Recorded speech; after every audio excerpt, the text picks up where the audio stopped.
Ooh, what's up, everybody, and welcome to episode 62 of the Stand Up Guys podcast. I'm your host, Incomparable Zach Jones, joined as always by, let's see here, the Sam Winchester to my Dean Winchester, Lester Jones. That's the nerdy one with long hair, I assume. Honestly, like, that's from Supernatural. That show's was on for like 25 years. I never saw an episode, so I couldn't tell you. You can't go wrong with either one of them. They're both like the cool brother. So, yeah. All right. And those sultry tones you just heard come from none other than the Ninth Wonder, Chocolate Thunder. He respects the power of the majestic ham flour. He knows the appeal of the rusty wagon wheel, the Baron of Browntown, the Duke of Dukieville, the Ayatollah of Assahola, the phenomenal A.J. Singh. Hello, everyone. Nice to be here. All right, guys, let's get into it. What have you guys been doing this week? I've been rewatching old movies, man. I watched The Matrix like last week, and now I watched Blade this week. When's the new Matrix come out? You know, I was just thinking about that because the trailer just came out not long ago, and I think it comes out in December, and I'm like, of this year? Yeah. Dang. Oh, right. And I was like, maybe we should do like a rewatch of all the other three, and we could review those like leading up to it. I'm down. Yeah. I think the first one was probably the best one, but yeah. You know, everybody hates on the sequels, but both me and him like the sequels, so I don't know. I'm down to rewatch them just because I don't remember the sequels that well. Yeah. I think they're a lot of fun, but everyone... People point out like a lot of the inconsistencies, I guess, with the sequels.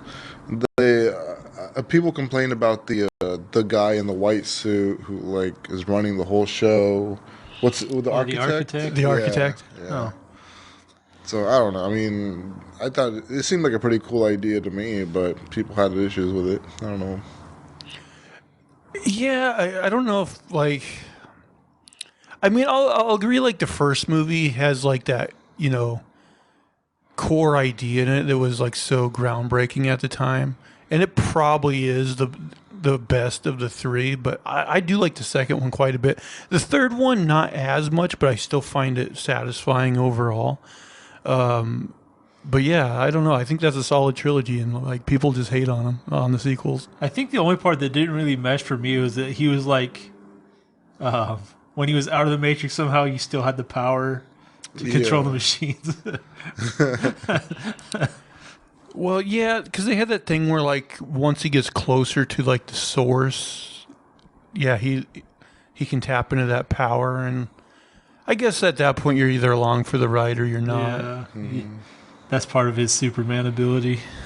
I do kind of wonder, like, with this new movie, because, like, slight spoiler alert for people that didn't watch the sequels, in the third...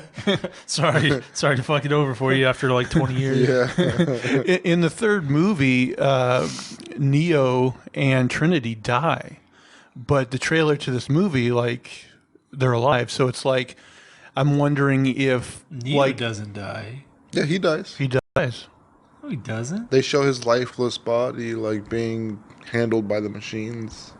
No. He dies saving the world. No, he doesn't. How'd you interpret it then? That they packed him off and that like he went into isolation after that or something.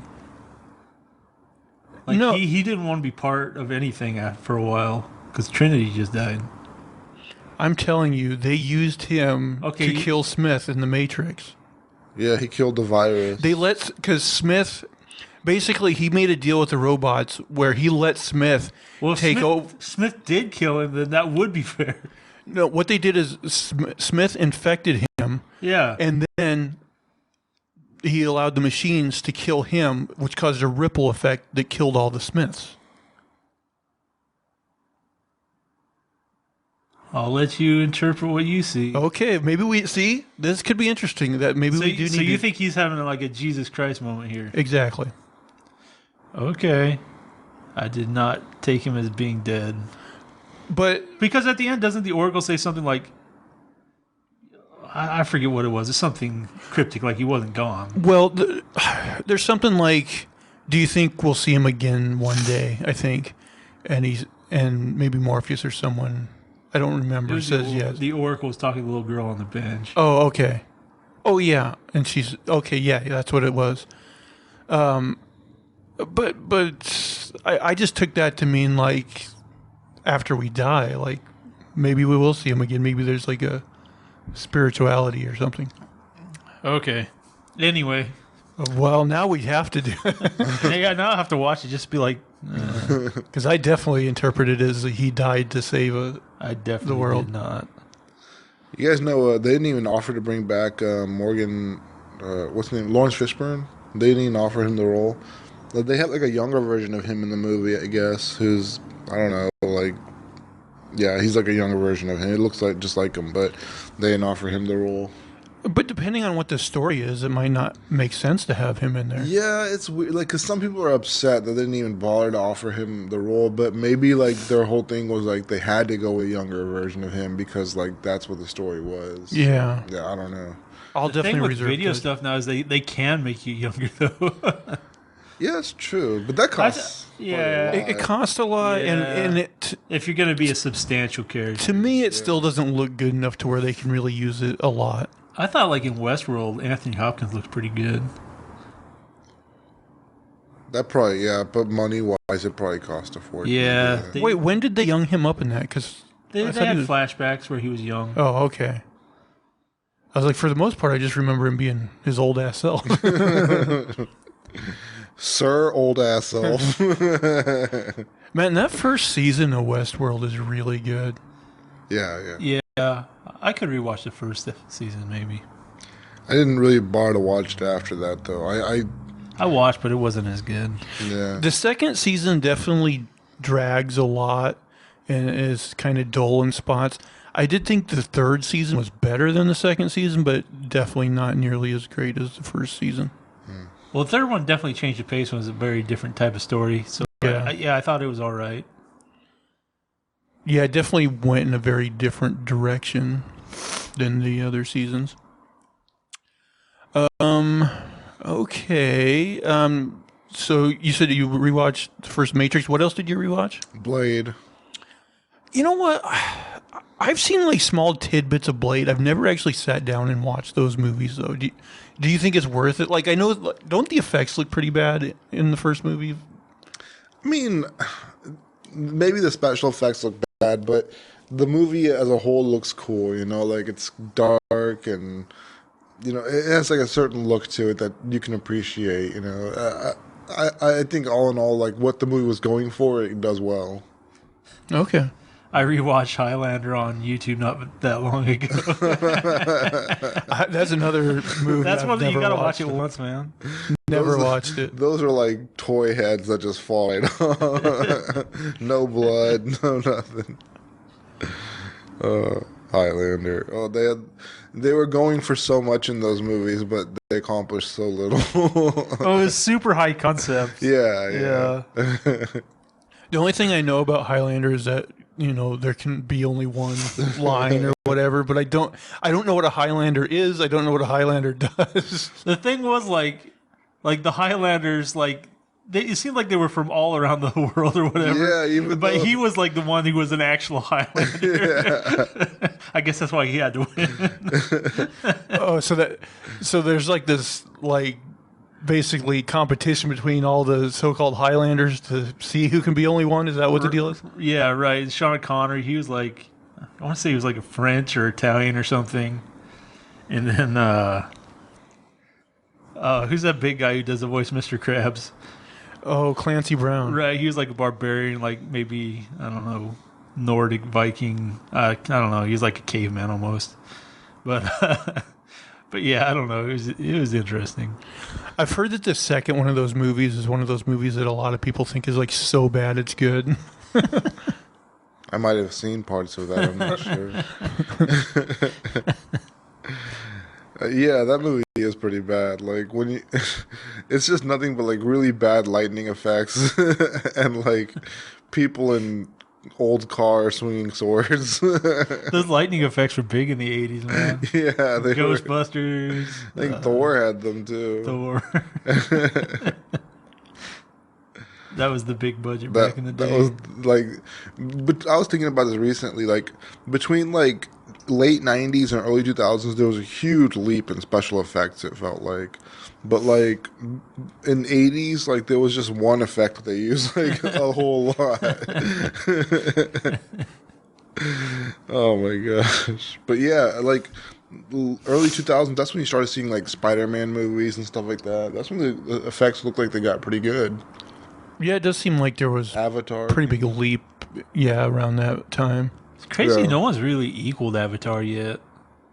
yeah, but they said they spent like years making that movie, perfecting it. You know, like Well, I think they said they did something like 300 depths of field. That's why you have so much depth in like the 3D version, and like nobody else is like putting that effort, I guess. If they re-released the first Avatar, like in a 3D movie theater, like I didn't get to see it the first time around in 3D, so I wouldn't mind like seeing it in 3D. it was like the only movie that wasn't gimmicky in 3D. It actually looked like really good. Yeah, There were maybe a couple things in there I thought felt a little bit weird, but on the whole, it was pretty amazing. Yeah. you would think it was amazing on the whole.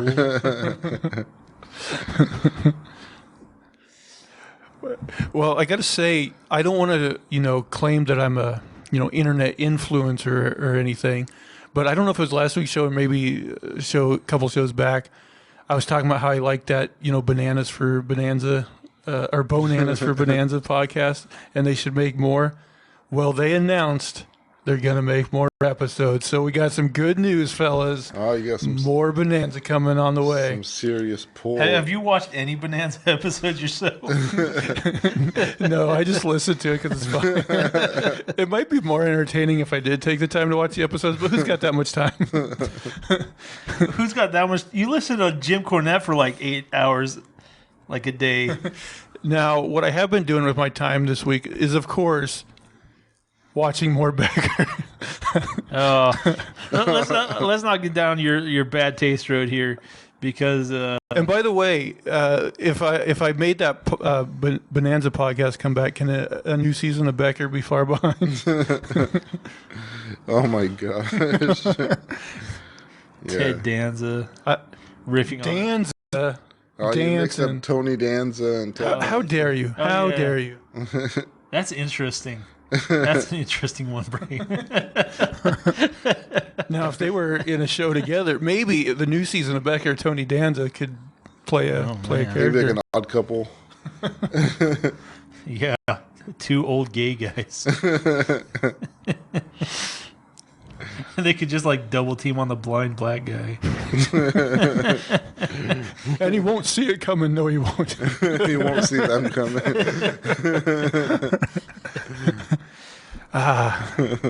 Becker's so good. There's something wrong with you. Yeah.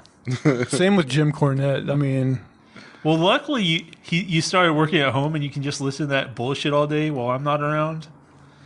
That's kind of nice. I'm interested in what Jim Cornette has to say. Like, isn't he just mostly just wrestling commentating? Yeah, but he does have some interesting like sayings.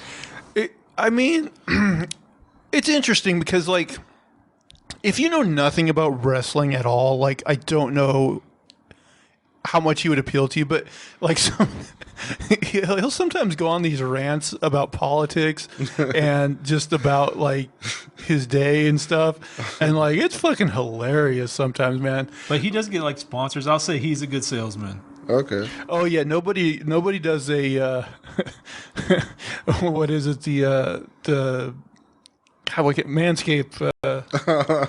Nobody reads one of those ads like him, man. I feel like I've heard every single person do those ads. Like, Oh yeah, every podcast. yeah. Even podcasts for women, like they end up doing the Manscaped ad. Oh, But yeah, he's very good. He's very good at making you not want to skip the ads. Like he'll add his own shit in and make them really entertaining and funny. okay. Oh, sorry, my sister called. his politics, I would think he'd be like conservative and stuff. You would think that, but it's the exact opposite, man. Oh. He's a liberal, and man, you should have heard some of his rants against Trump. Like nobody cut a promo on Trump like Jim Cornette. It's awesome. Oh, okay. I listened to Cornette for years watching like WWF Raw, stuff like that. I had no idea he was like that. He seemed like a pretty funny commentator, though. He'd always, like know how to tell the story in a funny way. Yeah, he's funny as hell, man. Yeah. God, what else I feel like there was something else I was gonna bring up. I feel like I was telling him, like, full disclosure, like the overall like podcast listens in September were like down some from the month before, and so I've been thinking like we need to pull a stunt. Actually, I think I know what the problem was. Use Becker. It's not Becker. Becker's dragging our ass down.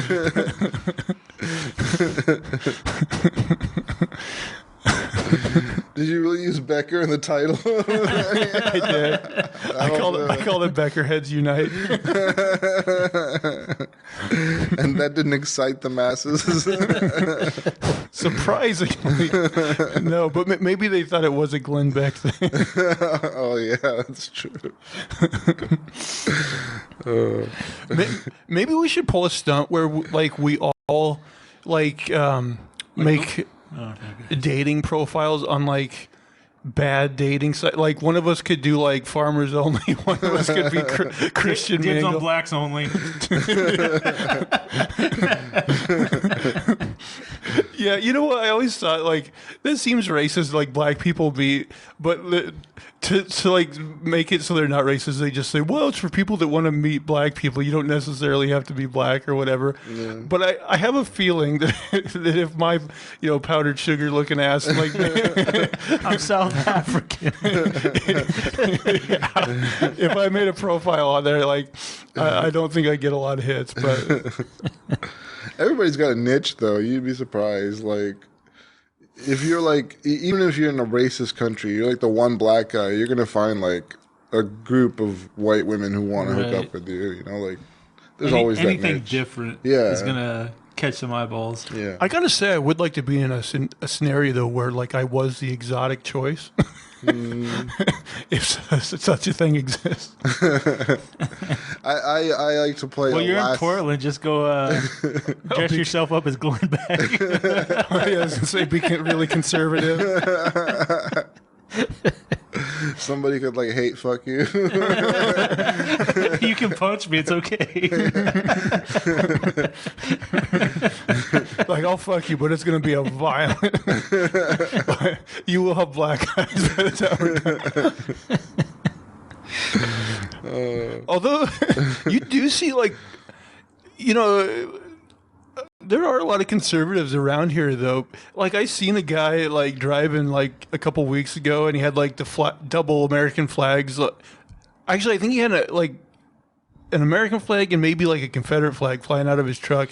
And it said, like, Trump 2024, fuck your 2024, fuck your feelings, or something like that. I'm like, wow, he's really... I'm so petrified that that's going to be the election. Is going to be Biden-Trump. I just feel like... Just thinking about it, I feel sick. And, like, I'm like 90% sure that's what's going to happen. I don't even want to think about it. And at this point, like what makes it even worse is I have no idea who would win. It's going to be a shit show. Oh, God, it's been so bad. I mean, if Trump doesn't run, who do you think's the front runner on the Republican side? You think his son would run? Yeah. If he doesn't run, his son will run. I'd put Ivanka in front of him. Maybe one of his children. I don't know if I'd say she's not as charismatic as him, though. Of course, none of them are. I mean, she's pretty well spoken. I don't know, but she's pretty. She hasn't drawn as much like shit as the son, though, either. But I think that now that they're conditioned for Trump, I think that group really wants somebody who's kind of an asshole. Yeah, maybe. I mean, there's other like front runners in the party, I'm sure, who would be happy to run, but nobody great I can think of. Biden, like, I don't. I don't. I'm wondering what kind of condition he's going to be in by the end of his first term, man. The way he talks, it's scary, man. He just feels like he's not together. I do sometimes, feel like his brain's just not getting all the way from point A to point B. Man, I was talking to a guy who works in my building, and he said his dad had, no, I think it was his stepdad, had something, he called it sundowners or something. And like for a good chunk of the day, he'd be fine. And then just like at some point in the day, he'd just shut off and he'd be gone. I've heard of that. Yeah, I didn't realize that. I don't think I'd heard of that exact thing before. But yeah, where you just like, you're good part of the day and then just like flipping a switch. Because I mean, sometimes he seems fine. Sometimes like he can't put a thought together. Honestly, as long as it's not Emperor Palpatine in the president's office, I'm happy. Somebody who's not like actively trying to destroy the world. Yeah, I don't know. Man, I swear, like, I wonder about my own brain sometimes, because like I literally, especially I notice it working the job I'm working now, is like I seem to have good days and bad days where like some day my brain's like really working and I'm getting through the day just fine, and then other days I'm like, God, what the fuck am I doing now? like my brain just like seizes up from a couple times a day, and I'm like, fuck, something wrong with me. Happens to me all the time. Every time I learn anything new, I'm like, oh crap, this is gonna suck. Every time I eat an edible, I get all messed up in the brain. Every time I eat one of these 500 milligram edibles, my brain. That's to be expected. And I've been on and off like the carnivore thing, and like when I'm on it, my brain is so much more clear. But yeah, it's I hate those brain fog days where you just can't think. Hate it. Well, I ran out of random bullshit to talk about, so should we get the show on the road, guys? Hit some topics. Anyone who hasn't watched, basically, we'll just go around the table. People will bring a topic of conversation to the table. Hot topic. A lot of times we try to find like kind of weird news stories that fall through the crack, but we'll talk about just about anything. And as tradition dictates, AJ, we usually start with you. So AJ, what do you got for us this week? All right. Russia has picked 4 people to serve as non-professional crew members and actors in what is planned to be the first movie to be shot in outer space. Some of them are scheduled to be launched on a Soyuz MS-19 craft on October 5th to be delivered to the International Space Station, which orbits Earth at an altitude of 220 miles, according to NASA. Among other things, they will have to take centrifuge tests, vibration stand tests, perform inductory and training flights on a zero-gravity plane, undergo parachute training. The film has the working title of Challenge, and the 4 will be training for space flight by the end of the month.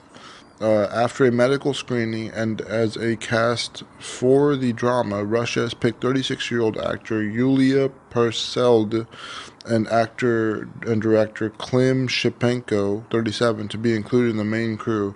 Actor Elena Mordovina, 33, together with camera director Alexei Dudin, 40, were nominated for a reserve crew. Russia sent the last crew carrying a U.S. member to the International Space Station in 2020, marking an end to a long dependency as the United States revives its own crew launch capability. So yeah, Russia sending 4 actors into space. Unless this is going to be a space porno, I'd have no interest in this. I mean, there's a lot of space movies out there, and some of them are good, but the fact that the physics is going to be right. Pretty big. Although, what was the one with one of the Apollo ones with Tom Hanks? Apollo 13? Yeah. Apollo 13, I forget the number. And basically, I think that was all shot on the Vomit Comet, so it was like 0G, but it wasn't technically in outer space. I mean, this must be a big project. I wonder what... It seems like you'd have some huge technical issues because you got cameraman and lighting. And it seems like the expense, too, would be pretty high. Yeah.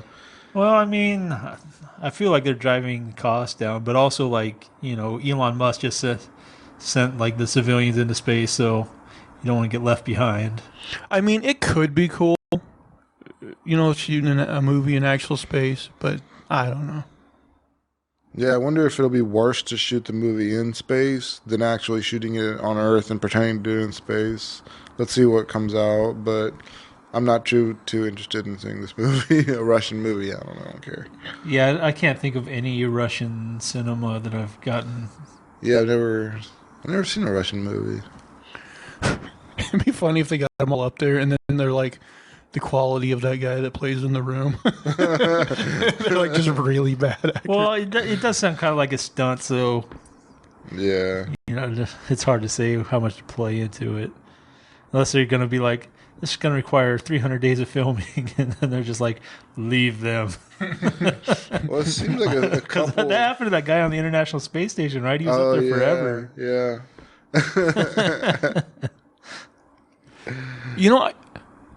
I don't know if there's any like really famous like Russian films.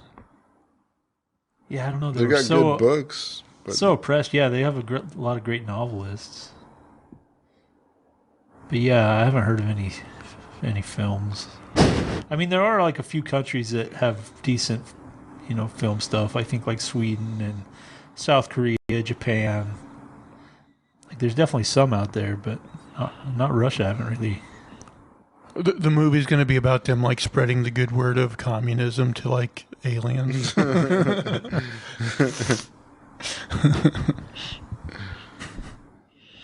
All right, should we move along to Manifesto round one? All right. In a great case, we've talked about this before.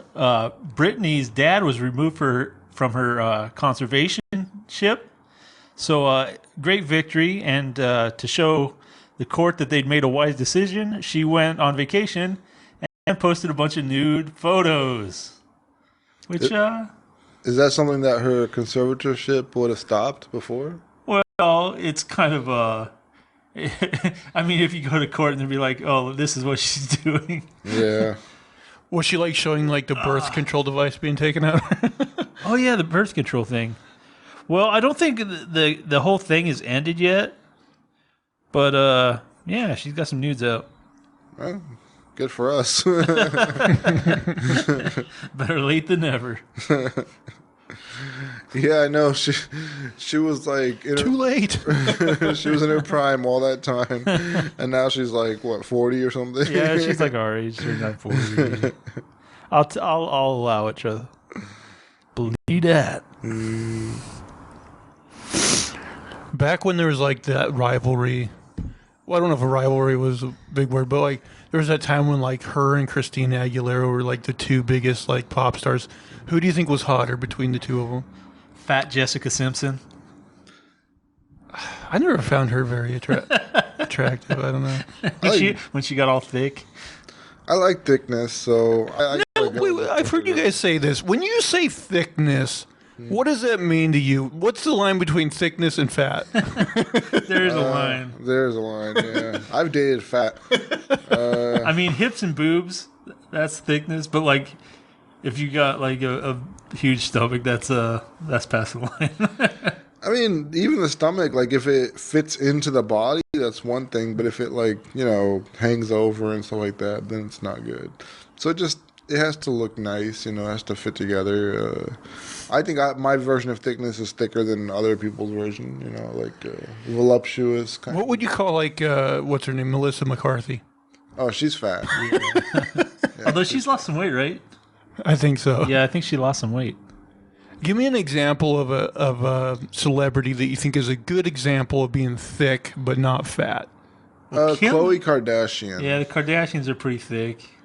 Yeah, I think the Without biggest being fat. All right. Yeah. Even if it's not real.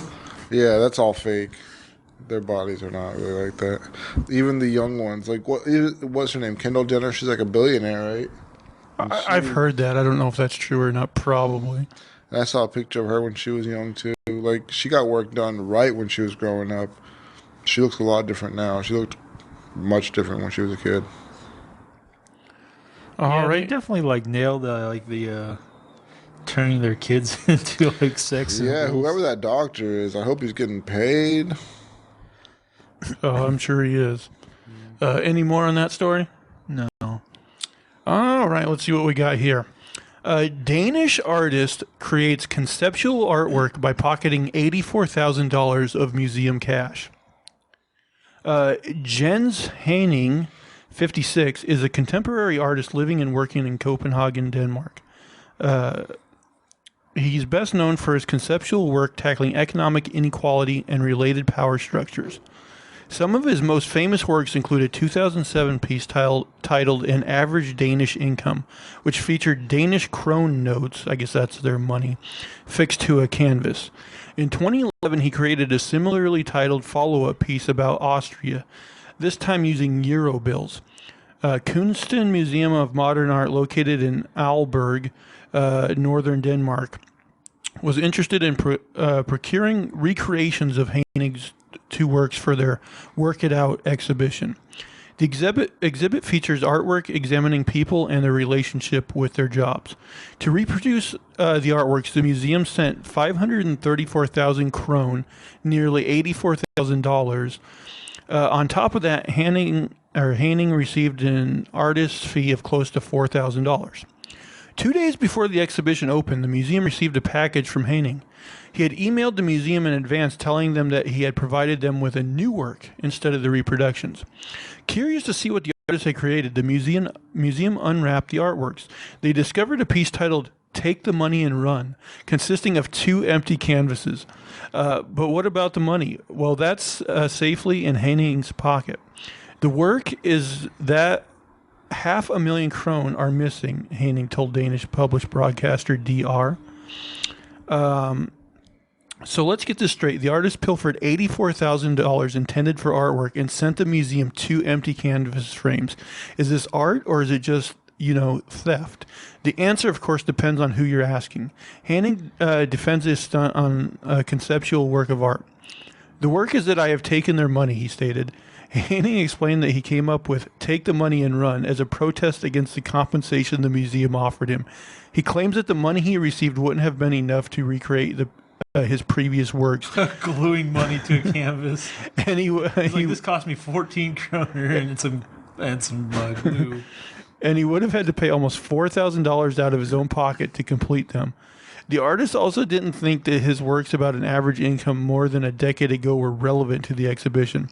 Why should we display a work that is about Denmark and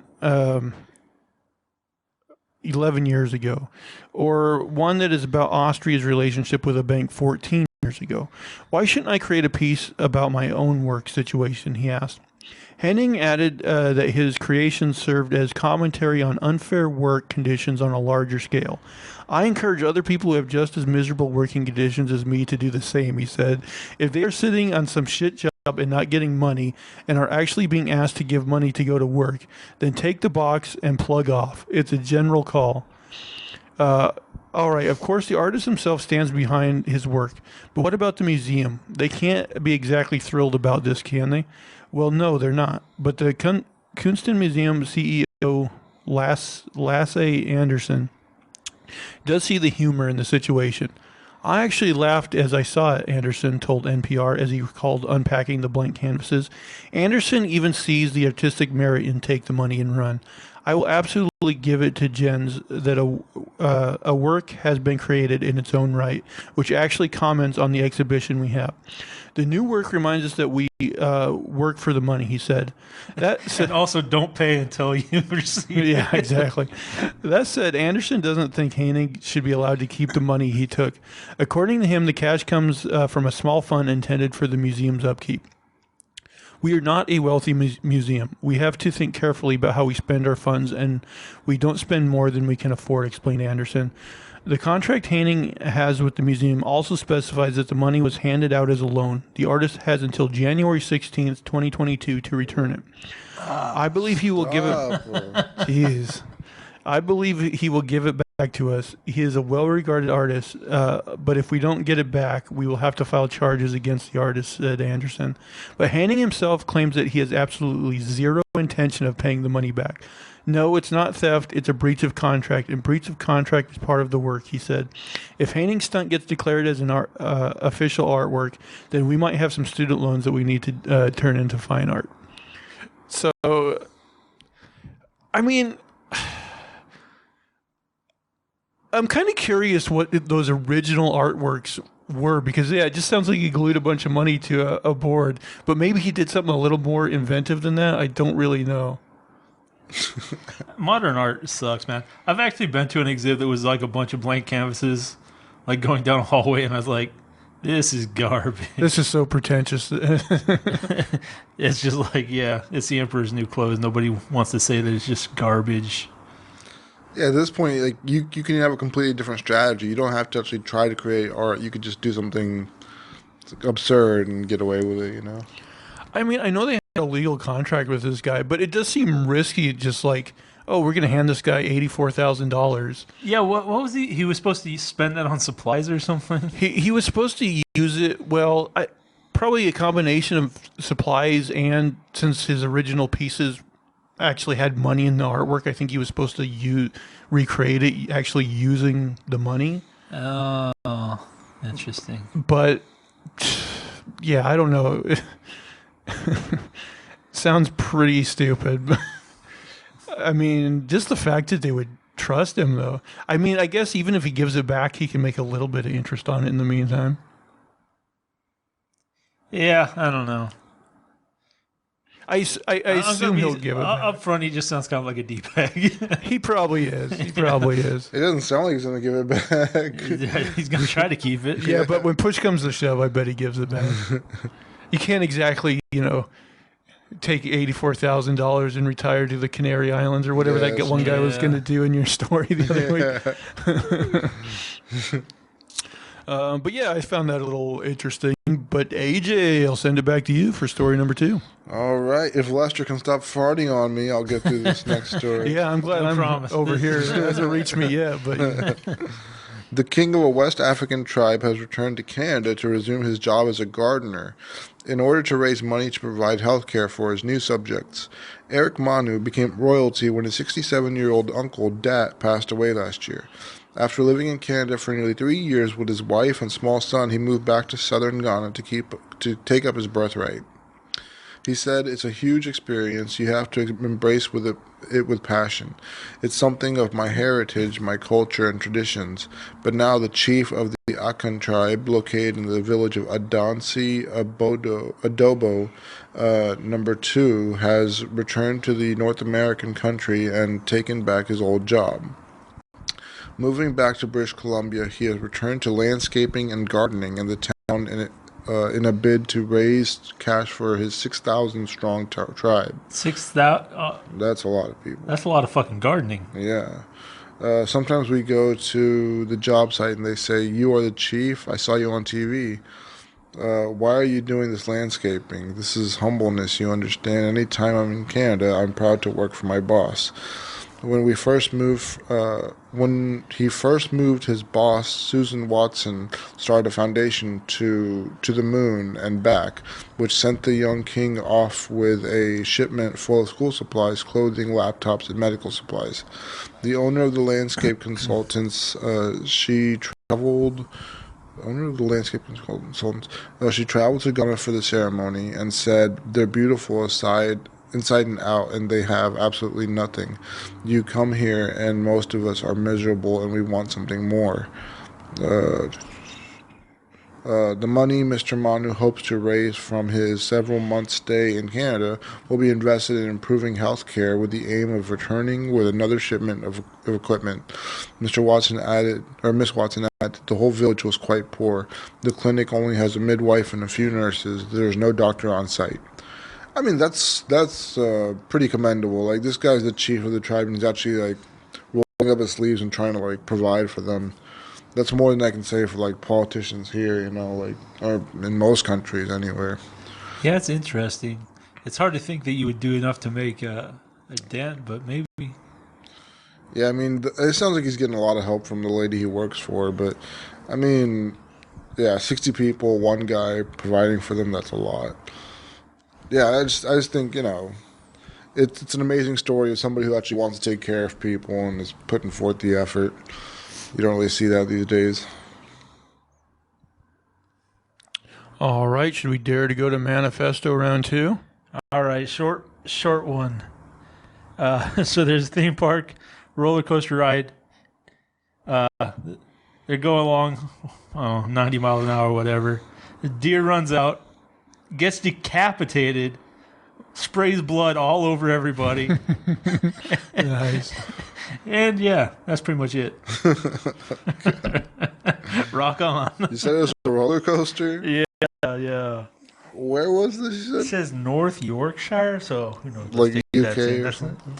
It could be UK, it could be like East Coast, I don't know. Sounds like UK. Yorkshire. Yeah. Never know, though. Decapitated a deer. I mean, what do you tell those kids? It's okay.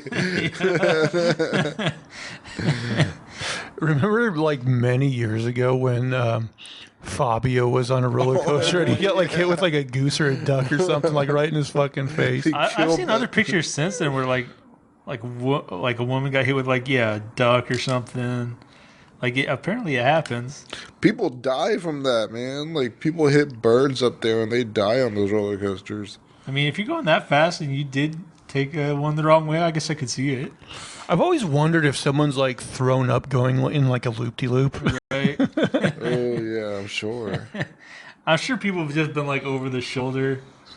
Just, like, blow it out. Just cover everybody behind. Oh. And then you're just like, ooh, that was gross. Ew. It tastes bad. It's like people covered.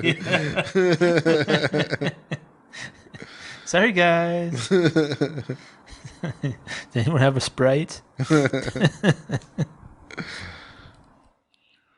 All right. So that was it on that one, right?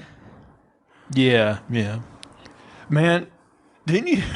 It could have been worse, though, because, like some people, like, they hit deer and, like, the, like, crap sack, like, explodes, you know? Oh, no.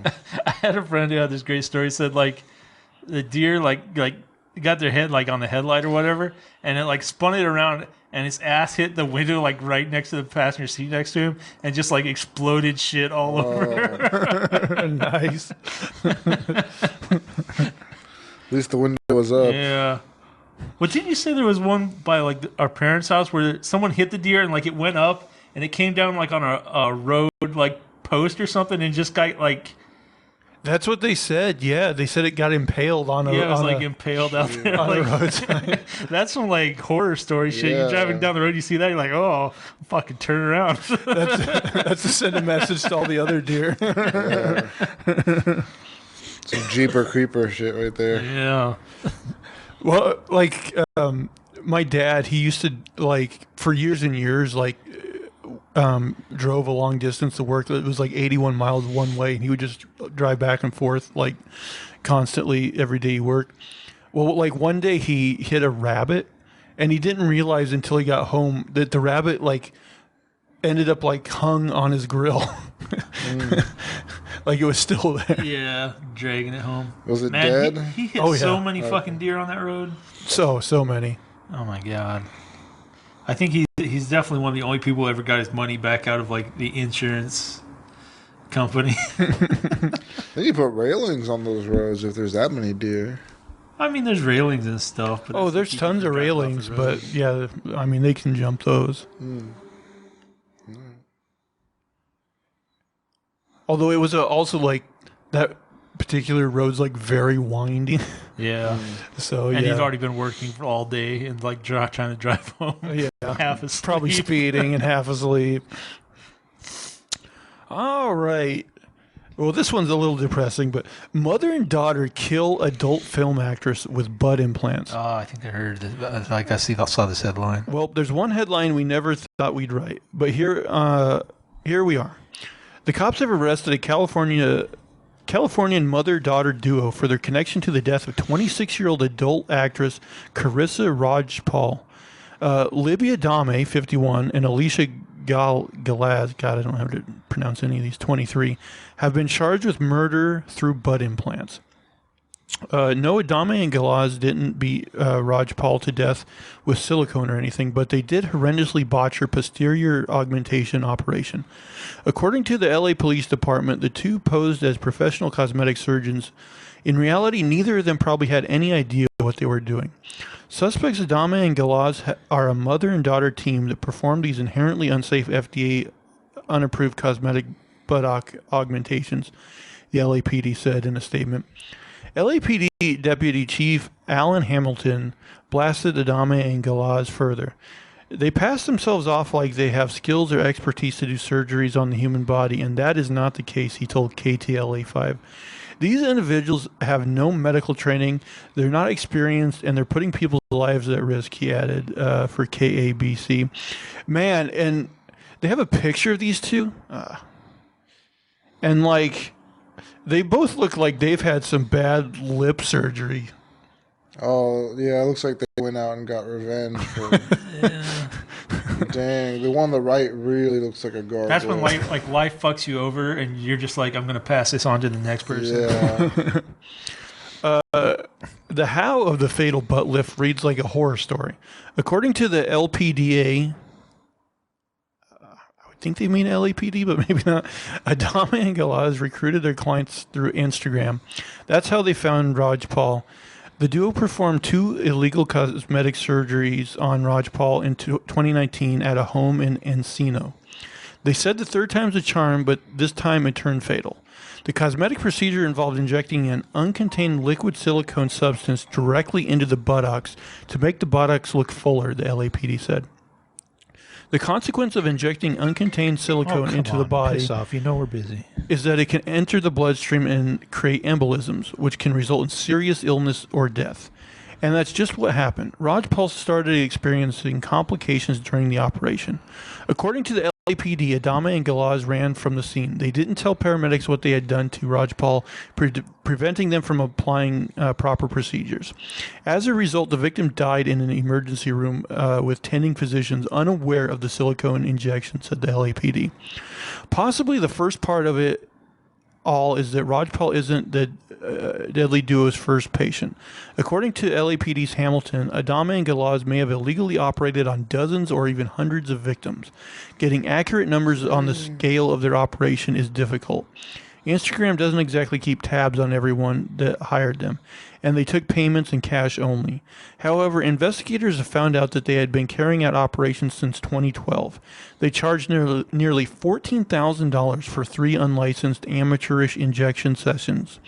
Hamilton said that some of their other victims have probably died as well. They took people's cash, and we know in a couple of incidents it resulted in murder, he said. Some of these victims may have not survived these procedures, and that's what we are looking into now.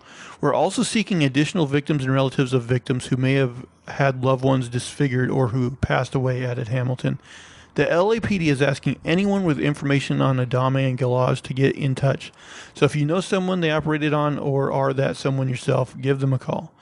The procedure that Adame and Galaz botched is called a Brazilian butt lift, and it's a popular one to boot. Butt lift operations in the U.S. have increased by 77% over the past few years. Of course, in most cases, professional cosmetic surgeons carry out the operation.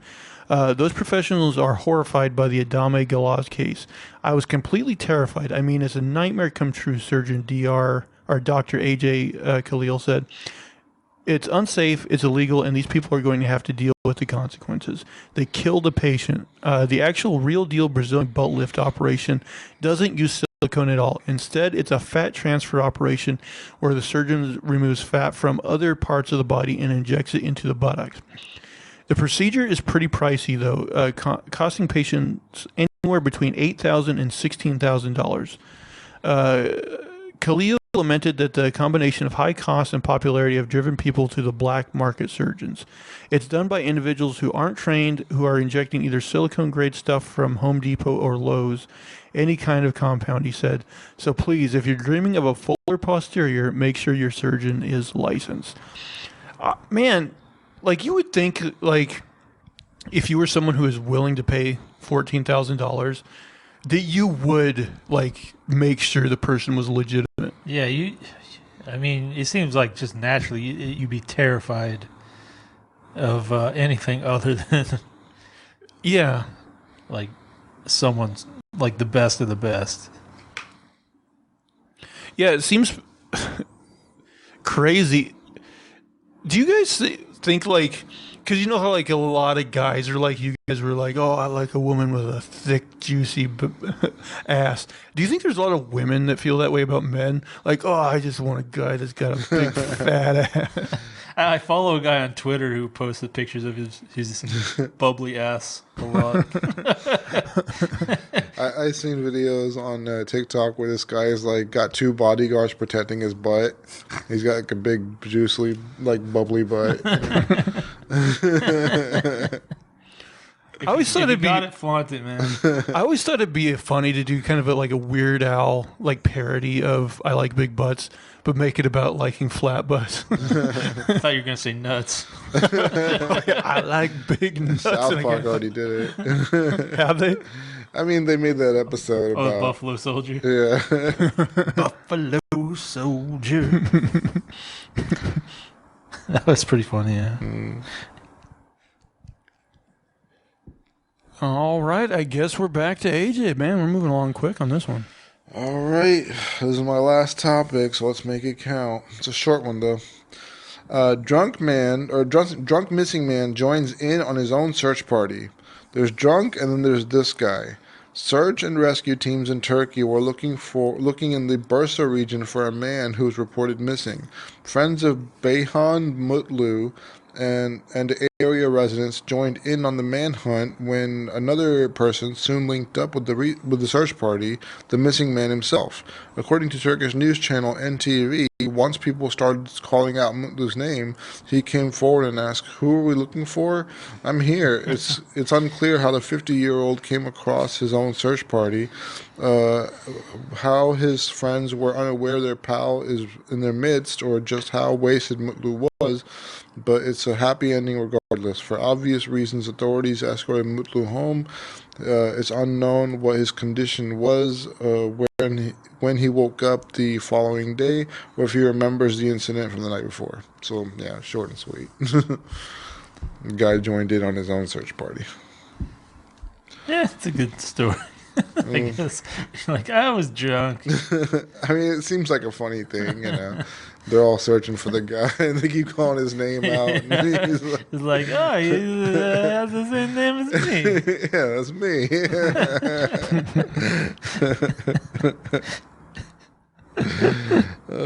I mean, there are certain details I'd like to know more about in this story. Just like, how was he declared missing then? How long was he gone for? What was he doing to be declared missing? But I'm guessing He'd been out drinking for like 3 days. Yeah. Has anyone seen him? It's like, Just a 3-day bender for this guy. I'm sure his wife called it in or something. But yeah. All right, Manifesto round 3. well, another short one. So visitors to the Bronx Zoo were treated to an unusual sight. They came into like the gorilla area. One of the gorillas was going down on another gorilla. Oh, I think I saw this. And so most people were hiding the eyes of their children and whatnot. But apparently, like, some guy had the foresight to just like videotape the whole thing. Yeah. It's like, here, Pulitzer, here I come. People wait a lifetime for this kind of thing.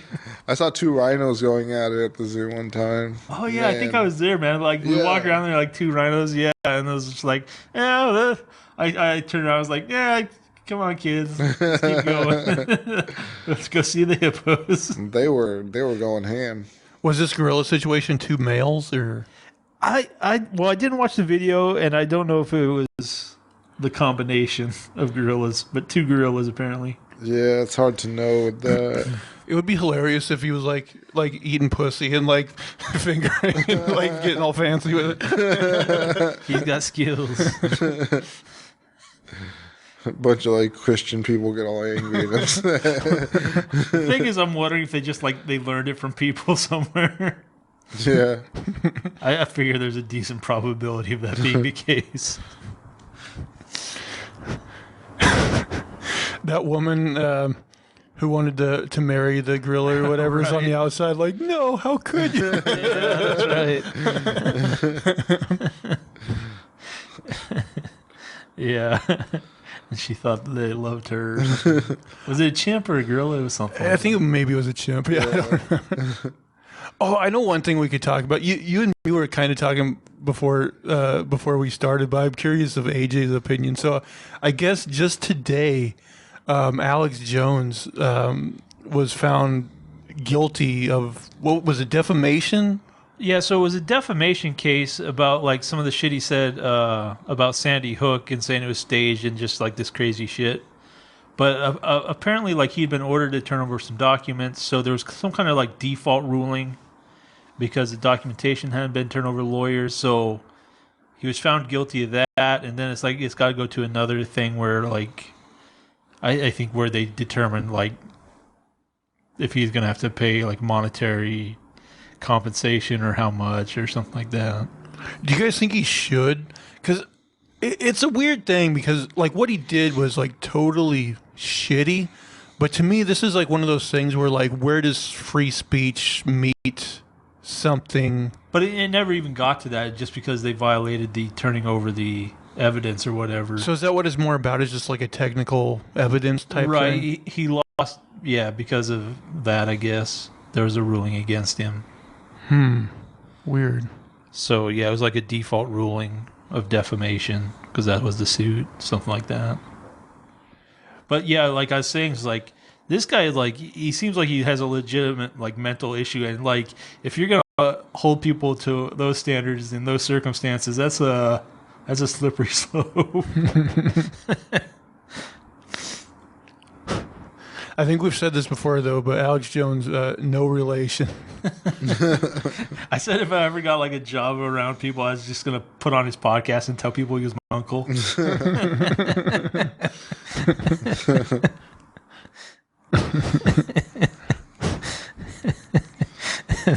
And then they couldn't talk shit about him. I get all offended.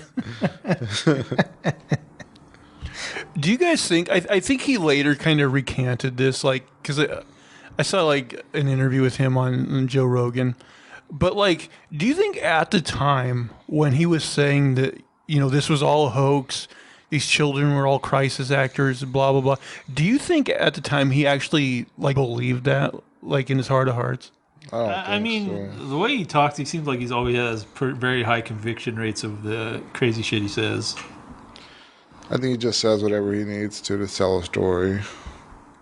Yeah, maybe. Well, you know, it's funny because like him and his ex-wife had like a custody battle over his kids, and he basically, you know, said, "Oh, I play a character," basically, you know, trying to make it himself seem less crazy to get, you know. I mean, if it's character acting, and I mean, there are people who do some stuff like that. But even that, I'm wondering, like, is that really the case, or is he really crazy and he just to get his kids more? He's like, "Oh yeah, it was a character. It's a character," you know. I mean, I mean, it's hard to say that it's not necessarily. All right, so now it's that time of the show where we decide what do you guys want to go out on. So this week I have two choices for you. Choice number one is kind of what we've done in the past, a just general trivia competition. God damn it. Oh. Maybe we just cut the show short. Yeah. But I got choice number two. This wouldn't really be a competition, nothing I would keep score on. But I got this list of basically like 30 like dad jokes, basically. And we can see if you guys can tell what the punchline is or where the joke's headed. Which of these would you guys rather do? Let's do trivia. We'll let the victim choose. Trivia it is. Although I'm a bit of a victim myself.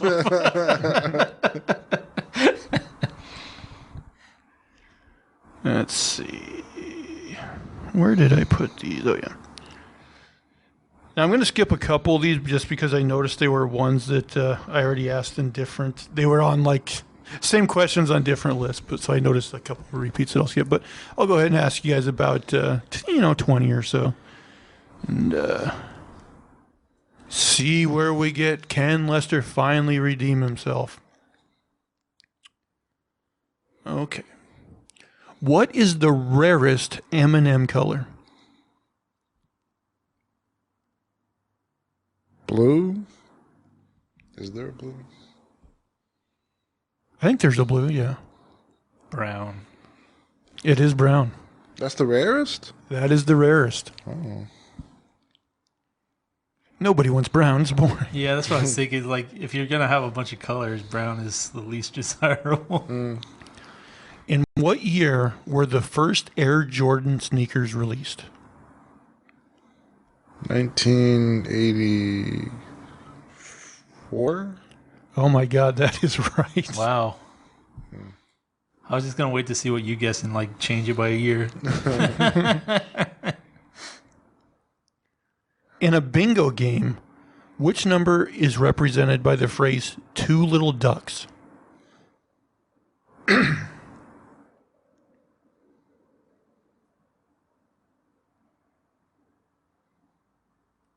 22. That is correct. It makes sense, but I've never heard that. Yeah, I never heard that. According to Greek mythology, who was the first woman on Earth? Greek mythology. Stop, bro. That's the 5th time you farted. At least. We're going to have to get a fart mic. I know. We're going to have a little counting thing in the corner. A woman, not a goddess. Who was the first woman on Earth? It does not say goddess.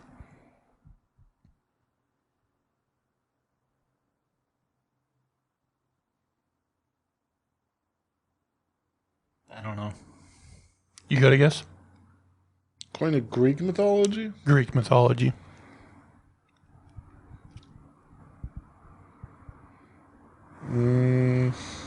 Wait, no. I can maybe think of one woman. Persephone? Okay, there's a guess. Dionysus? Pandora. Then it all went to shit. Yeah, in Christian mythology, like Eve ruined everything. Greek, Pandora ruined everything. It's always the women. Yeah. Okay. Samuel Tilden, Grover Cleveland, Al Gore, and Hillary Clinton share what distinction among U.S. presidential candidates?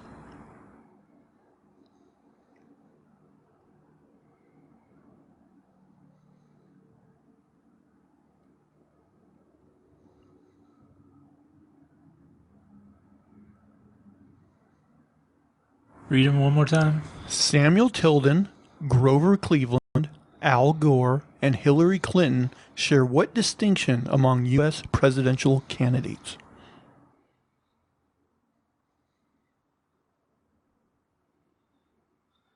They were all giant pieces of shit. That's going to be more than just them. You got a guess? They're all from Arkansas. They won the popular vote, but lost the electoral college. Should have pieced that together. Which African country was formerly known as Abyssinia?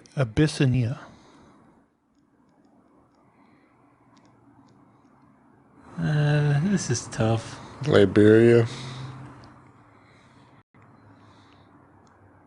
South Africa. Good guesses. Ethiopia. Tennis star Serena Williams won which major tournament while pregnant with her first child? The Women's Open? The U.S. Open. The Australian Open. Well, something opened. In which European city would you find Orly Airport? That's O-R-L-Y. Sounds Australian. Said it. European city. Oh, European. Okay, let me take another guess. European city? City. Orly. Sweden. Okay, and your guess? And by the way, Sweden is a country, not a city. I go with Stockholm. Jeez. Geography is not my It was Grand Paris. Not gonna get that. Which singer's real name is Stephanie Joanne Angelina Germanotta? Or Germanotta? Lady Gaga. That is correct.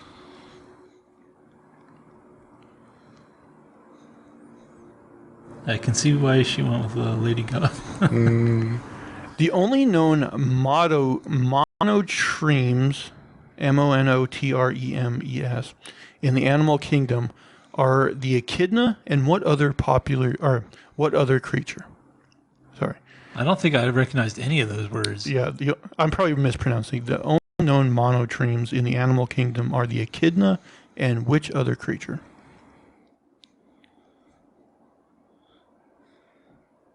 Anteater. Scorpion. The platypus. So if mono means one, I don't know what tremes means. Monotremes. It's only got one treme, man. Yeah.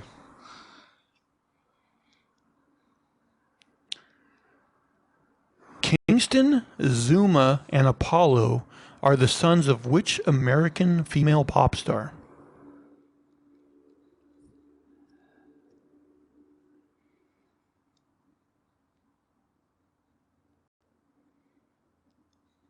I have no idea. Beyonce. Gwen Stefani. Yeah, some of these are very difficult. Fissures, vents, and plugs are all associated with which geological feature? Like volcanic vents. It is volcanoes. Oh, hurry up. There's a volcano that's spewing some This material. guy's about to blow. Ooh, Lester, you're in the lead. Can you maintain it? Which author wrote Winnie the Pooh books?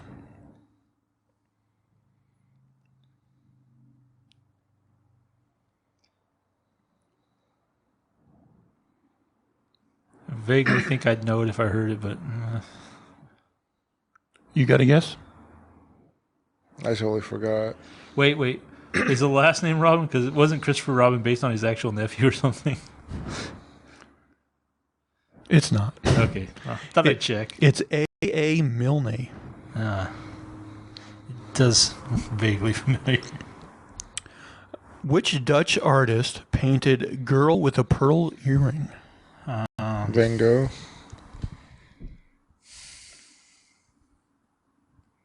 Is it Rembrandt? Vermeer. I don't know artists well enough to. Man, I didn't do these, so I didn't know how hard they were. Where were the Declaration of Independence, the Constitution, and the Bill of Rights stored during World War II? Huh, that's interesting.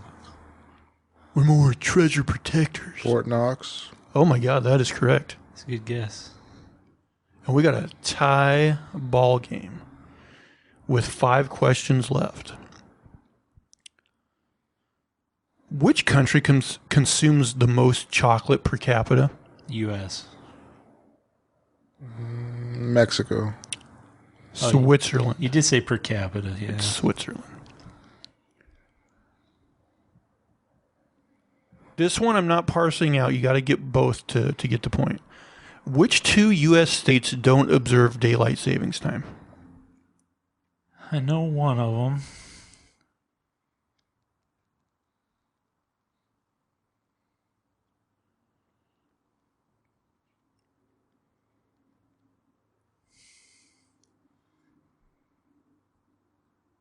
Well, one is Arizona. What's the other one? Arizona and Indiana. I'm going to say like New Hampshire. I feel like it's on the East Coast somewhere. Well, you were right about Arizona, and that's the only one I knew as well. The other one is Hawaii. Damn.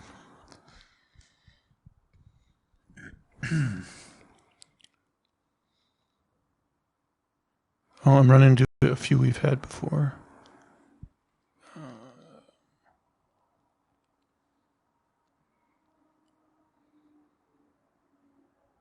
Okay.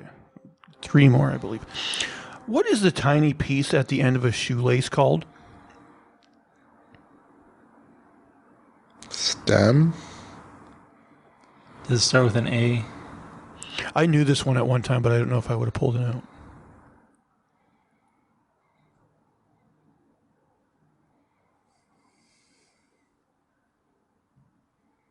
I don't know. Man, you were on the right track. An egglet. Egglet. Yeah, I wasn't going to get it. You guys are actually tied, so I might have to go into to overtime, Sudden death. depending on how these next two go.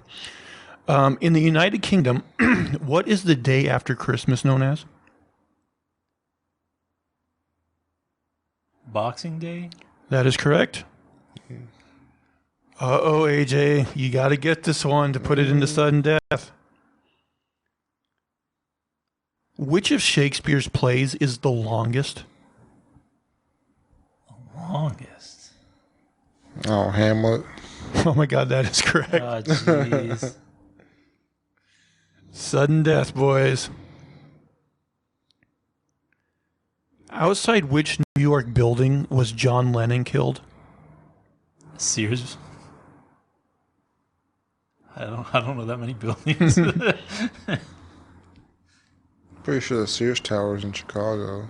Yeah, I think that's true. Empire State Building. I mean, that's a better guess than his. I've never heard of this. The Dakota building. The Dakota building. Oh, yeah, never. How many of Snow White's 7 dwarves have names ending in the letter Y? 7.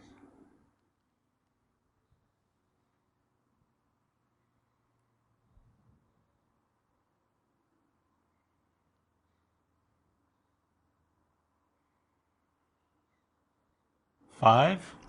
That is correct. Whew. You did it. I snuck one in. What were the other two? Doc. Bashful and Doc. Yeah. So Dopey, Grumpy, Sneezy, Sleepy, Happy are the 5, and then Bashful and Doc are the other ones. All right, that was a good one. That was competitive. 5-4. All right. Well, we did another one, guys. Unless do you got anything else you want to add to this show? I deserve extra points for getting farted on this whole episode by last year. He got the brown. I'd like to go out on a low note. The brown note. The brown note. All right, guys. Well, if you've enjoyed listening to farts and other things during this podcast, we do appreciate it. And why don't you show your appreciation by subscribing, leaving positive reviews, telling your Graham to check us out, and last but not least, following us on Twitter. Guys, where can people find you on Twitter? I am at a name for this too, and that's number 2. At Unsolicited SUG. And you can, of course, find me at Zach Jones Live. That's ZachJonesLive. And that is going to do it for all of our shenanigans and poppycock this week. Please, please, please tune in again next week. I can't talk. Thank you. Bye. Take care. Have a good one.